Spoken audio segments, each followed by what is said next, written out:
What's up guys, Anfield here. Welcome back to a new video. So today's video is going to be sort of a discussion video. I'm going to go over a few features and suggestions, quality of life changes that the game could have to sort of improve it and sort of augment the experience a little bit more and improve things. Now this is going to avoid balance changes or anything regarding balance in general. I'm going to try and avoid that topic because that's a very big one. It gets discussed a lot on the stream for obvious reasons, and so that could be a whole separate video, a rather depressing and long video, but a separate video all the same. So this video is just purely like features and stuff. So I'm going to go over a few of my ideas, which are like, sometimes like adaptations from other games where I've looked at it and be like, well, Wargaming could add something similar, etc, etc, etc. You guys might have similar ideas as well. And then after the video, go in the comments section and let me know if you have any ideas as well. Remember, try to avoid balance changes. We all know the game needs a lot of balancing tweaks, so don't worry about that. But I mean, just in general, anything you'd like to see that you think, oh, this could be fun or whatever it happens to be. So yeah, let's get started. So the first idea that I want to go over has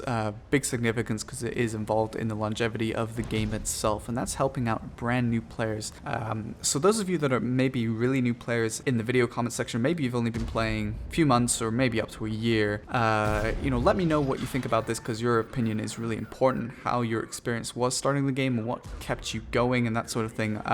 But ultimately, I think that new players need to be helped out a big way here because let's be honest, like a lot of new players, the low tiers aren't fun. I don't think the low tiers are fun. Very few people do think the low tiers are fun, except for like seal clubbing people. But to be honest with you, I think the low tier experience isn't that great. I think it could be improved in general, but what I want to talk about more is helping newer players get to the end game goals, getting those tier 10s, getting them invested in the game. And I think the only way to really do that is give them faster base experience for a while. And I know a lot of you will think, well, if you give them faster experience, we're going to have newer players at tier 10s and this is going to be terrible, everything's going to end. But I think it's important to remember that they're not going to get there instantly. It's not a free tier 10. They're still going to have to grind through the lines, but it should be a little bit faster. And it's also important to remember that, I mean, there are some players with like 70,000 battles that have tier 10s. I mean, come on. There's going to be terrible players no matter which way you look at it. It's important to keep new players invested in the game and having a good time and feel like they're actually making progress and not grinding slowly through one tier 10 line while everyone else has so many tier 10s. I mean, when I started, there was one tier 10 heavy that I wanted, but in terms of options, there was only like 4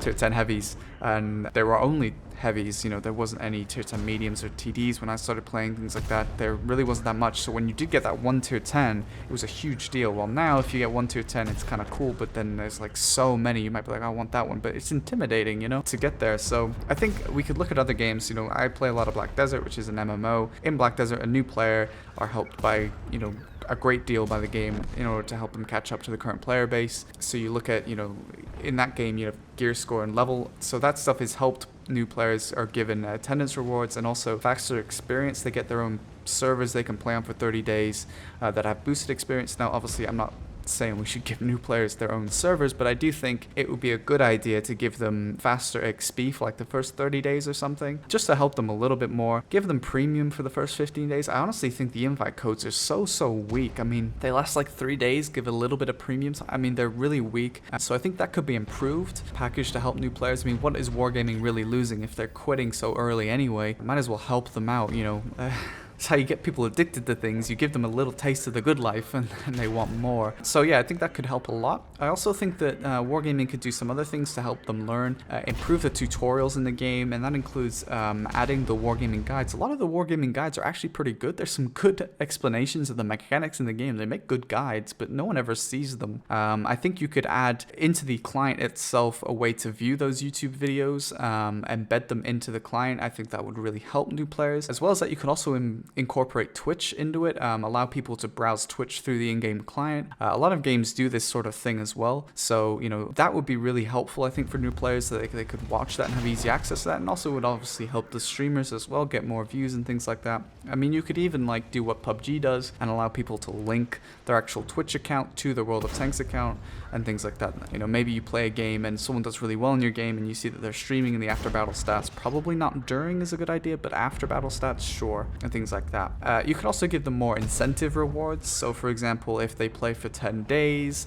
and they get up to, I don't know, tier 5 or 6, maybe they get a low tier premium unlocked, obviously not tier 8, but low tier. And then if they're able to get to a tier 8 and fully elite a tier 8 tank within like the first 30 days, they get their own rental premium for 30 days as well. Just these kinds of things, guys, I think would really help new players along, you know, help them actually stick around in the game and have a much better experience than, you know, sort of being like, well, is this worth my time? You know, everyone's so far ahead of me and that sort of thing. So let me know what you guys think specifically. If you are a new player, let me know what you think in the comments section. So the next idea is something that Wargaming sort of does or has done in the past. They've done like marathon events, and they have done, I think, a calendar once before, but an actual proper monthly calendar that actually goes by the months that you can log in. You have to play a few battles, you know, I don't know, maybe you have to play 5 battles or something each day, and then as a reward you unlock each day, you get, you know, some small thing, and progressively towards the end of the month the rewards are improved. So this could be anything from small amounts of gold, credits, bonds, equipment, free XP even, and consumables.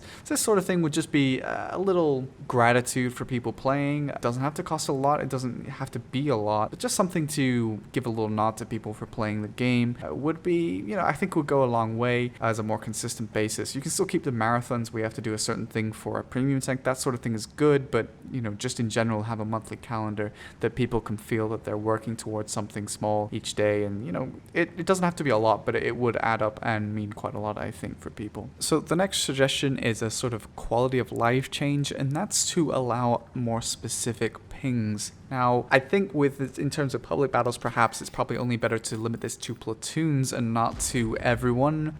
We already get pinging on the mini-map spam, could be very annoying. Or maybe it wouldn't be so bad, I don't really know. But let's just start with platoons, so you could indicate to your platoon mate where you think a light tank is sitting in a bush. So these pings would actually not just be like grid square pings, but more specifically actually be visible in game. So you can like say, well, this is the bush where I think that someone is.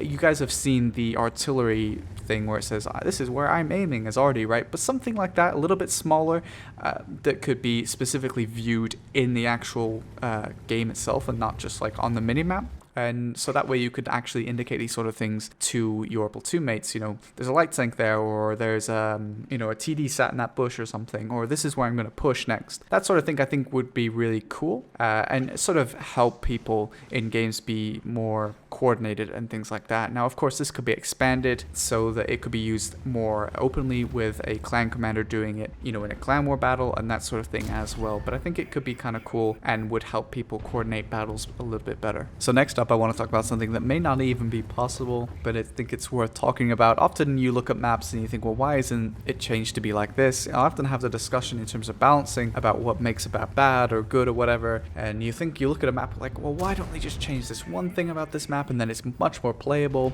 or they could have changed this about this map and they didn't need to remove it. These topics sort of come up a lot. Now I think, well, why don't they allow us to edit the maps ourselves? Not directly, but like have our own public map editor that we can download and source through the maps and create our own maps from scratch. A lot of games do this. You know, you look at custom maps from Counter-Strike, Warcraft 3 had a really good map editor, things like that. Like, this may not be possible whatsoever, but if it is, it would be really cool. They could run like design contests where you could design a brand new map. It would, you know, potentially save Wargaming a lot of manpower if people could design really good maps. I mean, people get really good at this sort of thing, so let them try. And it's not just brand new maps, you could also edit the current maps and tweak them a little bit, improve them in certain ways, and then allow them to be hosted somewhere in which people could download and run the maps themselves, and, you know, actually see whether they like the changes and then upvote them. And then if some map got upvoted enough, then Wargaming could actually take a serious look at it and be like, well, could we implement these changes? You know, I don't know,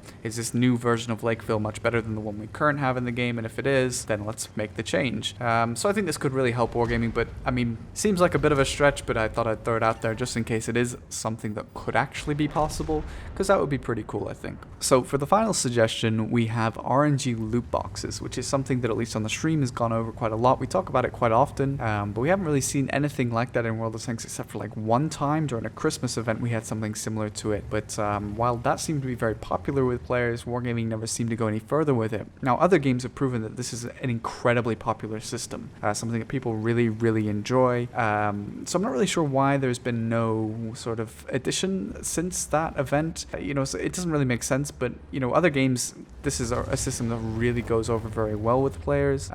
You could take rewards that I suggested with the calendar attendance, throw them in there. You could also add like camo skins, garage skins, even premium tanks, like themed UIs even, and maybe you could get some crews from it. You would earn these in battles, whether you would earn them via a currency, which you would then trade in for the boxes, or perhaps you get the boxes every game or every other game, something like that, depending on your performance. So like an okay performance yields a certain type of box, a pretty good one yields a better one, and then a really good performance can yield even the better types of boxes. And then maybe you could trade in a certain amount of lesser boxes for the better boxes and things like that. And obviously the better boxes give you the best rewards or have the highest chances of the best loot from them. But these sort of things really keep people engaged in the game. They allow a greater deal of customization to the game. They go over really well. So I really think Wargaming could benefit a great deal from this sort of thing.